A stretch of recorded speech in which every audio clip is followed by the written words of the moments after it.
महाशिवरात्र ही एक अशी रात्र आहे जेव्हा आपले पूर्ण जीवन बदलू शकते. फक्त तुम्हाला त्याचे आकलन व्हायला हवे. असे म्हणतात की या रात्री भगवान शंकर स्वतः खाली पृथ्वी लोकावर अवतरतात, तुमच्या शक्तीसोबत एकरूप होण्यासाठी.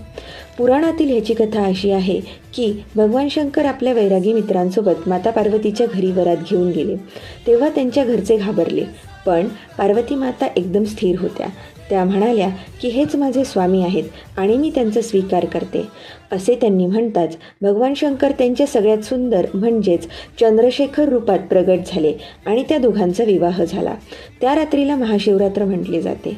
ह्या कथेमधून आपल्याला हेच समजते की माता पार्वती म्हणजेच आपल्या आतली शक्ती.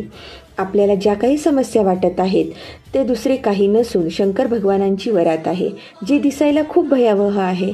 पण जर तुम्ही त्या परिस्थितीचा माता पार्वतीसारखा क्षणात स्वीकार कराल तर याच समस्या चंद्रशेखराचे रूप घेऊन अंधकाराला एक नवीन उजेड, आशेचा किरण बनवतील.